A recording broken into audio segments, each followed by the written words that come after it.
अस्सलामुअलैकुम। तो बीकॉम की पलटन कैसे हैं आप सब? इंशाल्लाह बेहतरीन होंगे, सेहतमंद होंगे, तंदुरुस्त होंगे और आपके वालिदैन आपके घर वाले भी बहुत बेहतरीन होंगे इंशाल्लाह।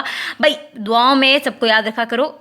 अल्लाह ताला हमारे साथ साथ दूसरों के भी जितने मसले मसाइल हैं उन तमाम तर को हल करे, आमीन।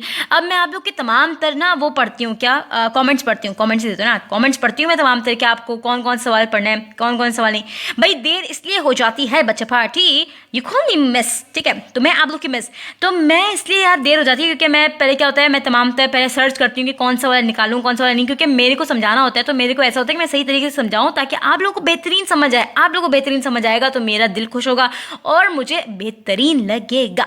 तो यहाँ पर हम कर रहे हैं सेक्शन बी, कर रहे हैं स्टैट्स का 2015 रेगुलर का।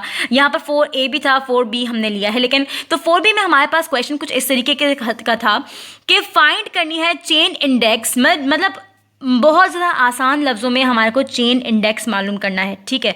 चेन इंडेक्स मालूम करना बहुत ज़्यादा आसान है। Using 2001 as base of the production of wheat, मतलब इन्होंने स्टार्टिंग जो ईयर जो स्टार्ट किया है वीट प्रोडक्शन का वो 2001 से स्टार्ट किया है और 2009 तक ख़त्म किया है। तो अब हमारे को सिंपली इनसे हमारे को बस का चेन इंडेक्स मालूम करनी है। तो हमारे पास ईयर्स मौजूद हैं, प्रोडक्शन मौजूद है।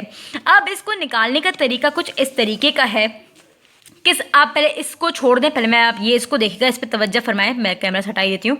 ईयर, प्राइस और इंडेक्स नंबर का बनता है कॉलम।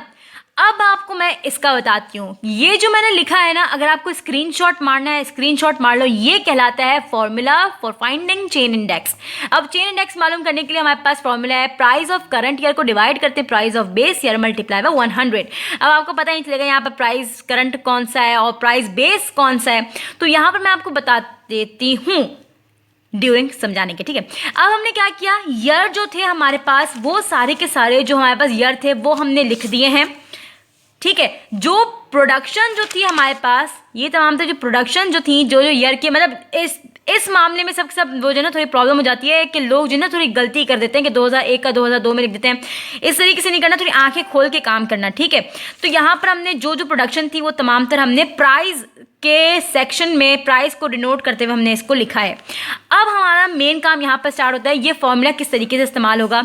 जो ये नया मतलब ये करंट ईयर ये वाला कहलाता है, मतलब जो स्टार्टिंग ऑब्वियस ये 2001 का करंट प्राइस ये है, ठीक है? तो हमारे पास करंट ईयर की जो प्राइस जो थी वो हमारे पास ये है। अब बेस ईयर, अब पुराना वाला हमारे पास ईयर की प्राइस मौजूद नहीं है, तो हमने जो हमारे पास करंट ईयर की प्राइस थी वही हमने बेस ईयर बना दी, मल्टीप्लाई कर दिया 100 से, इज इक्वल्स टू उसका हमेशा स्टार्टिंग की जो आंसर आता है वो 100 ही होता है, क्योंकि हमारे पास दोनों बेस और हमारे पास करंट ईयर दोनों की दोनों वैल्यू सेम होती हैं। 2002 में हमारे पास जो वैल्यू थी वो हमने करंट ईयर कहलाती है, करंट ईयर प्राइस कहलाती है। अब उसको हम डिवाइड करेंगे, जो पुरानी वाली वैल्यू है उस वाली वैल्यू को हम लिखेंगे एज अ बेस ईयर, उसको मल्टीप्लाई कर देंगे 100 से, हमारे पास आंसर ये आ जाएगा। 2003 में भी हमारे पास जो प्राइस जो थी वो हमने लिखेंगे करंट प्राइस ईयर, जो हमारे पास प्राइस उसकी जो है वो प्राइस ऑफ करंट ईयर से, और इसको हम बेस ईयर हमारे पास आएगी 2002 की वैल्यू, वो हमने लिख दी, इसको मल्टीप्लाई कर दिया 100 से। हमारे पास आंसर 120.1576 आया था, ठीक है? यू आर राइट, आपके पास कैलकुलेटर में भी यही आ रहा होगा। मैंने 16 इसको राउंड ऑफ किया है, 157 था तो मैंने इसको राउंड ऑफ करके मैंने यहाँ पर 16 कर दिया, ठीक है?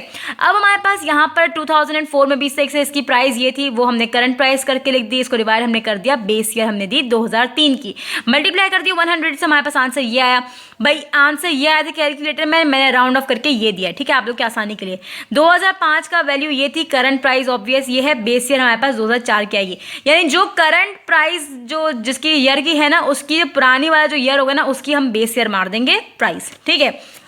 इसी तरीके से हमने पूरा सॉल्व कर दिया।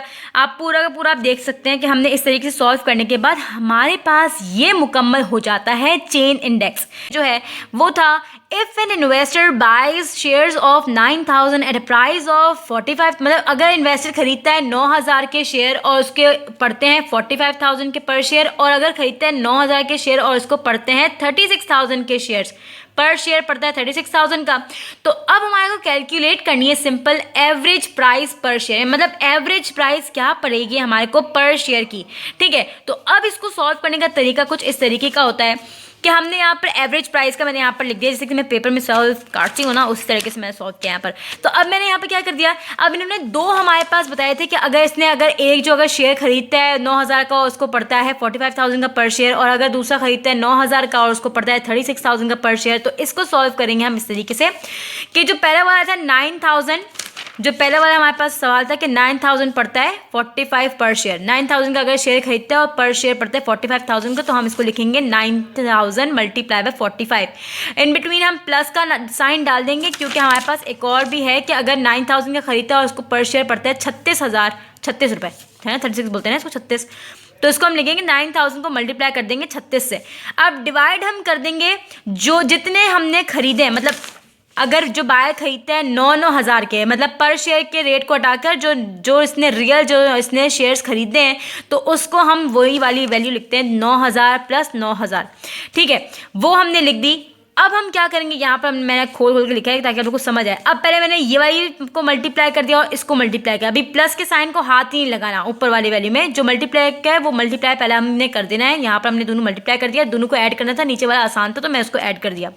अब हमने दोनों को ऐड कर दिया, आंसर हमारे पास ये आ गया। अब हमने भाई कभी भी इस तरीके से मत करना कि फौरन, क्योंकि ये मैथ्स का ऐसा ही काम होता है भाई, अगर मल्टीप्लाई का पहले अगर साइन है तो एक साथ गप्पा का गप्पा साथ एक साथ सॉल्व कर दिया, नहीं, पहले मल्टीप्लाई को सॉल्व करो, फिर इसके बाद एडिशन पे आओ।